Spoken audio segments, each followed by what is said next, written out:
অপমানের শেষ ঠিকানায় পৌঁছে দিতে ওই আল্লাহর সময় দরকার হবে না। কে যেন আজহার নাকি মাঝার একজন আছে, আগে ওরা খাইছে এখন এরা খেতে চায় না, কি বলছে না? নামকে বিকৃত করা থেকে বিরত থাকুন। বিএনপি নাকি চাঁদাবাজি করে, বিএনপি নাকি দখলবাজি করে, বিএনপি নাকি চেতেন কেন? আমি এই জন্য চেতবো, চোরের মনে পুলিশ পুলিশ। ইসলামপন্থী আলেমগণ যখন চাঁদাবাজের বিরুদ্ধে কথা বলে, একদল খাইছে আর একদল রেডি হয়ে গেছে, তখন ওই কপাল পরা জামাওয়ালার মতো লোকেরা চটকানো দিতে চান, মনে রাখবেন। এমন কোন দেশ পাওয়া যাবে যেখানে যুদ্ধ অপরাধী দেশে থাকে, সামাজিক রাজনৈতিক কাজে অংশগ্রহণ করে। আসসালামু আলাইকুম প্রিয় দর্শক শ্রোতা, ফাঁসির মঞ্চে দাঁড়িয়ে জামাতের নেতা নিজামী আওয়ামী লীগকে যে অভিশাপ দিয়েছিলেন, দীর্ঘদিন পর হলেও সেই অভিশাপের ফলস্বরূপ আওয়ামী লীগের পতন হয়েছে। শেখ হাসিনার উপর কি অভিশাপ দিয়েছিলেন এ সম্পর্কে বিস্তারিত জানবেন। শেখ পরিবারের মধ্যে একজনও কি ভালো মানুষ আছে? কমেন্ট বক্সে কিন্তু অবশ্যই ভিডিওর শেষে আপনারা লিখে যাবেন এপিসোড দেখার পর যে শেখ হাসিনার বা শেখ পরিবারের মধ্যে আপনার কাছে কোন ব্যক্তিটিকে ভালো মানুষ বলে মনে হচ্ছে। চলুন ভিডিওতে বিস্তারিত দেখে আসি। আজ যারা আজহারিকে আজহারি কিংবা ফাজারি বলেন, আপনাদেরকে লাঞ্ছনা এবং অপমানের শেষ ঠিকানায় পৌঁছে দিতে ওই আল্লাহর সময় দরকার হবে না। কে যেন আজহার নাকি মাঝার একজন আছে, আগে ওরা খাইছে এখন এরা খেতে চায় না, কি বলছে না? নামকে বিকৃত করা থেকে বিরত থাকুন। বিএনপি নাকি চাঁদাবাজি করে, বিএনপি নাকি দখলবাজি করে, বিএনপি নাকি চেতেন কেন? আমি এই জন্য চেতবো, চোরের মনে পুলিশ পুলিশ। ইসলামপন্থী আলেমগণ যখন চাঁদাবাজের বিরুদ্ধে কথা বলে, একদল খাইছে আর একদল রেডি হয়ে গেছে, তখন ওই কপাল পরা জামাওয়ালার মতো লোকেরা চটকানো দিতে চান, মনে রাখবেন। খলিফার কাজ ভেঙে ছুড়ে তছনছ করে নতুন একটা বাংলাদেশ বিনির্মাণ আমরা করবই।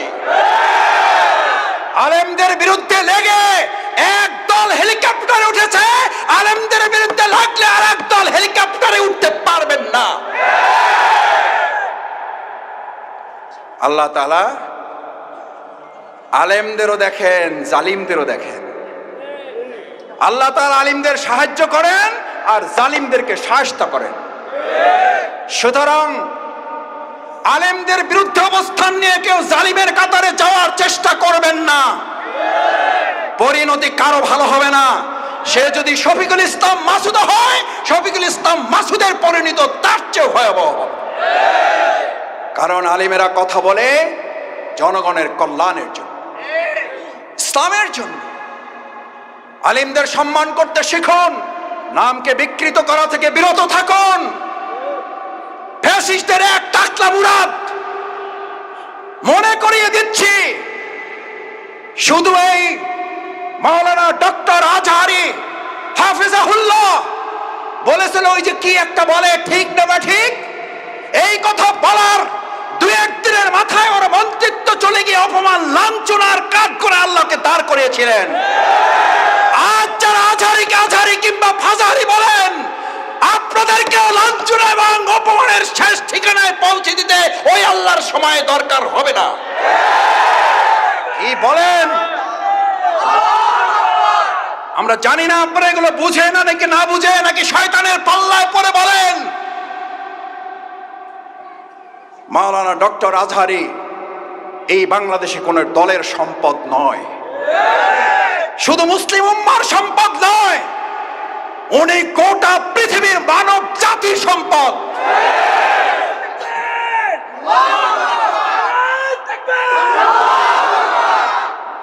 ওনাকে আপনারা বলেন একটা দলে যোগ দিয়ে দেন, আরে ভাই উনি তো একটা দলে আছেই, বুঝেন না কেন? উনি তো একটা দলের কথাই বলেছে, সেই দলের নাম হচ্ছে ইসলাম। ইসলামের কথা বললে যদি কারো গায়ে আগুন জ্বলে, তাহলে বুঝতে হবে ওটা মুসলিম নামের কলঙ্ক, ইসলামের দুশমন। ইসলামের শত্রুরা হুঁশিয়ার সাবধান। আমরা বললাম সাদাবাজার রেডি হয়ে আছে। আরে ভাই, রেডি হয়ে আছে বলার মধ্যে দিয়ে যদি আমি ভয় পেয়ে যাই, তাহলে তো আমি দুইটা অন্যায় করেছি। নিজ দায়িত্বে এটা আমি এবার ঘাড়ে চেপে নিয়েছি। চোরের মনে দুই উজু করা লোক সকালবেলা, একজন তাহাজ্জুদের জন্য আর একজন চুরি করার জন্য নাক মুখ ধোয় না। তাহাজ্জুদওয়ালা মনে করতেছে এই দেশে তো আরো চোর আছে, এটা মনে করে। এমন কোন দেশ পাওয়া যাবে যেখানে যুদ্ধাপরাধী দেশে থাকে, সামাজিক রাজনৈতিক কাজে অংশগ্রহণ করে।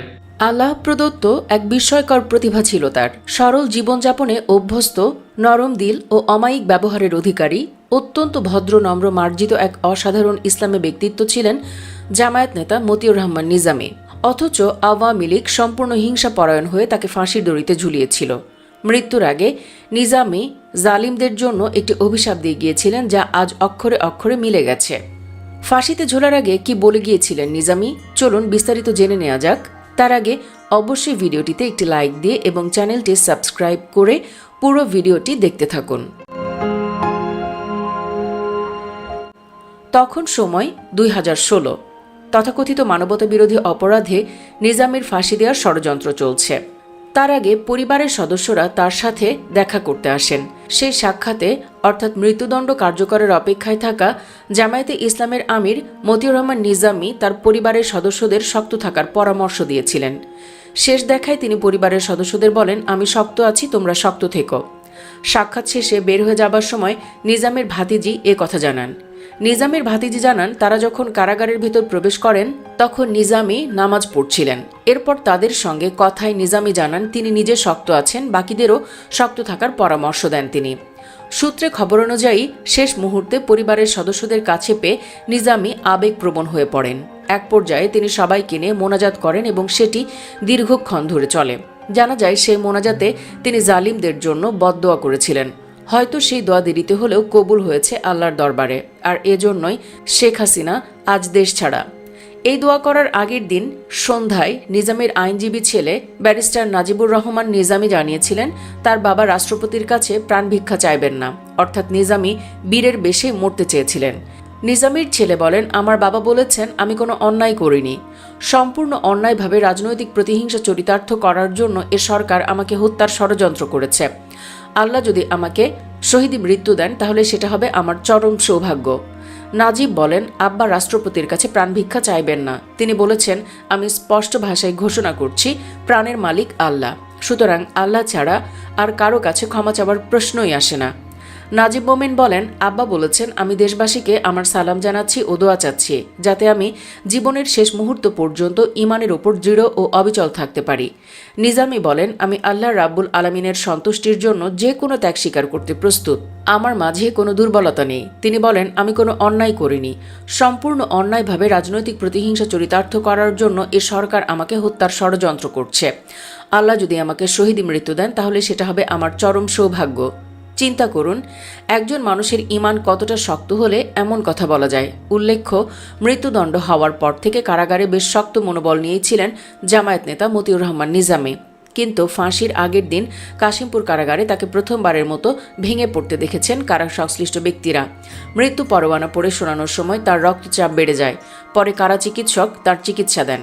মৃত্যুর আগে নিজামীকে মৃত্যু পরোয়ানা পড়ে শোনানো হয় বলে জানায় কাশিমপুর ২ কারাগারের জেল সুপার প্রশান্ত কুমার বণিক। কারা সূত্র জানায় সকাল 10টার দিকে লাল খামে মোড়ানো মৃত্যু পরোয়ানা নিয়ে সেখানে যান কারা কর্মকর্তারা। এ সময় নিজামী সেলে বসেছিলেন। কর্মকর্তাদের দেখে সেল থেকে বেরিয়ে আসেন তিনি। তাকে জানানো হয় তার মৃত্যুদণ্ডের পূর্ণাঙ্গ রায় প্রকাশিত হয়েছে। এরপর তার মৃত্যু পরোয়ানা পড়ে শোনানো হয়। তাকে জানানো হয় পরবর্তী আইনি পদক্ষেপ হিসেবে তিনি রিভিউ করতে পারবেন, এজন্য তিনি 15 দিন সময় পাবেন। সঙ্গে সঙ্গে নিজামী রিভিউ করবেন বলে কারা কর্মকর্তাদের জানান। কারা সূত্র জানায় মৃত্যু পরোয়ানা শোনার পরপরই নিজামী বলেন তার শরীর খুব খারাপ লাগছে, রক্তচাপ বেড়ে গেছে বলে মনে হচ্ছে।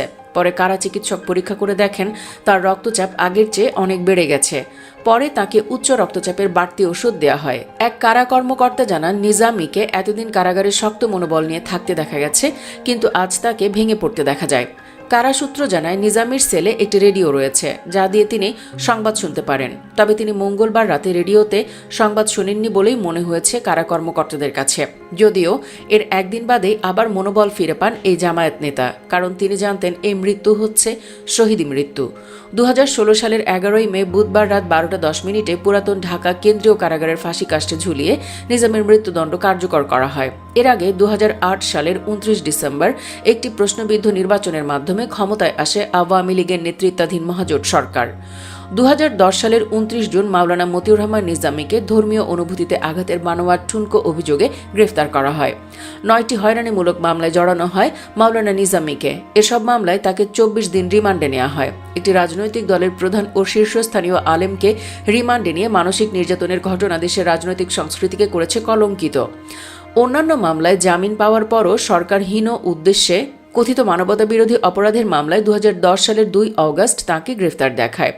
রাজনৈতিক প্রতিহিংসা চরিতার্থ করার জন্য 2010 সালে আন্তর্জাতিক অপরাধ ট্রাইব্যুনাল গঠন করে সরকার জামায়াত নেতৃত্বকে সাজা দেওয়ার আয়োজন সম্পন্ন করে। 1973 সালের আইনে সংশোধন এনে দলীয় তদন্ত সংস্থার মাধ্যমে মিথ্যা অভিযোগ ও সাজানো সাক্ষী দিয়ে কথিত মানবতাবিরোধী বিচারের রাজনৈতিক উদ্যোগ গ্রহণ করে। এই বিচারের জন্য প্রণীত আইন ও বিধিমালা নিয়ে শুরু থেকেই দেশ বিদেশে বিশেষজ্ঞগণ গুরুতর প্রশ্ন তুলেছেন। মার্কিন যুক্তরাষ্ট্রের যুদ্ধাপরাধ বিষয়ক বিশেষ দূত স্টিফেন, আইনজীবীদের বিশ্বের সর্ববৃহৎ সংস্থা international bar association, amnesty international, human rights watch সহ বিভিন্ন আন্তর্জাতিক ব্যক্তিত্ব ও সংস্থা এ নিয়ে আইন সংশোধনের জন্য নানা সুপারিশও দিয়েছে। কিন্তু জালিম হাসিনা সরকার তাতে কর্ণপাতই করেনি। সরকার তার রাজনৈতিক প্রতিপক্ষকে চিরতরে শেষ করে দেওয়ার জন্য জাতীয় নেতৃবৃন্দকে একের পর এক হত্যা করে। তাছাড়া আমিরে জামায়াত মাওলানা নিজামীর বিরুদ্ধে আনীত অভিযোগেও অসংখ্য গুরুত্বপূর্ণ অসঙ্গতি ছিল। নাম্বার 1, আলবদর কমান্ডার হিসেবে বুদ্ধিজীবী হত্যার দায় চাপানো হয়েছে, কিন্তু 1971 সালের যত পত্রিকা এবং গোয়েন্দা সংস্থার রিপোর্ট আছে তার কোথাও আলবদর বাহিনীর সাথে মাওলানা নিজামীর দূরতম কোনো সম্পর্ক আছে বলে প্রমাণ নেই। এসব পত্রিকা ও গোয়েন্দা সংস্থার রিপোর্ট সরকার পক্ষই আদালতে দাখিল করেছিল। নাম্বার 2, সাক্ষী শ্যামলী নাসরিন চৌধুরী ও সালমা হক বলেছেন 1971 সালের পত্রিকায় দেখেছেন মাওলানা নিজামী আলবদর বাহিনীর প্রধান, কিন্তু সরকার পক্ষের দাখিল করা 1971 সালের কোনো পত্রিকায় এই ধরনের খবর নেই। এ ব্যাপারে আদালতের যুক্তি, পত্রিকায় না থাকলেও তারা দুজন যেহেতু সমাজের সম্মানিত ব্যক্তি, ধরে নিতে হবে তারা পত্রিকায় দেখেছেন। নাম্বার 3, বলা হয়েছে ছাত্রসংঘ মানেই আলবদর। যেহেতু মাওলানা নিজামী ছাত্রসংঘের প্রধান ছিলেন, সেহেতু তিনি পদাধিকার বলে আলবদর বাহিনীরও প্রধান। মাওলানা নিজামী ছাত্রসংঘের প্রধান ছিলেন 1971 সালের 30 সেপ্টেম্বর। এরপর থেকে তিনি ছাত্রসংঘে ছিলেন না। বুদ্ধিজীবী হত্যার ঘটনা সেপ্টেম্বরের পরে হয়েছে। সেই হত্যাকাণ্ডের দায় দায়িত্ব তার উপর চাপানো হয় কিভাবে? নাম্বার 4, এ ব্যাপারে আদালত বলেছেন মাওলানা নিজামী 5 বছর ছাত্রসংঘের সাথে সম্পৃক্ত ছিলেন, তাই তিনি ছাত্রসংঘ থেকে অবসর নিলেও একদিনে তার এই সম্পর্ক শেষ হয়ে যায় না। এর চেয়ে খোঁড়া অজুহাত আর কি হতে পারে? এসব তথ্যাদি প্রমাণ করে নিজামীর মৃত্যুদণ্ড ছিল সম্পূর্ণ বানোয়াট আর সাজানো। উল্লেখ্য, নিজামী 1943 সালের 31 মার্চ পাবনার সাঁথিয়া উপজেলার মন্মথপুর গ্রামে জন্মগ্রহণ করেন। 1963 সালে কামিল এবং 1967 সালে ঢাকা বিশ্ববিদ্যালয় থেকে স্নাতক সম্পন্ন করেন। তার পিতার নাম লুৎফর রহমান খান। ব্যক্তিগত জীবনে নিজামী শামসুন নাহারের সাথে বিবাহ বন্ধনে আবদ্ধ হন। শামসুন নাহার ঢাকার মানারাত ইন্টারন্যাশনাল কলেজের অধ্যক্ষ হিসেবে দায়িত্ব পালন করছেন। এই দম্পতির 4 পুত্র ও 2 কন্যা রয়েছে। সুপ্রিয় দর্শক, নিজামীর মতো ব্যক্তিরাই হচ্ছে প্রকৃত মানুষ, যারা জুলুমকারীর কাছে মাথা নত করেনি। তিনি আমাদের ছেড়ে গেলেও তিনি ঠিকই আমাদের মাঝে চিরদিন থাকবেন। আল্লাহ তাকে যেন জান্নাতুল ফেরদৌস দান করেন, আমিন। প্রিয় দর্শক শ্রোতা, জামাতের এই শীর্ষ বড় বড় নেতাদেরকে এইভাবে অন্যায়ভাবে তাদেরকে ফাঁসির কাস্টে ঝুলানো হয়েছে। শেখ হাসিনা অনেকজনকে নাকি জবাই করেছেন জেলখানার মধ্যে।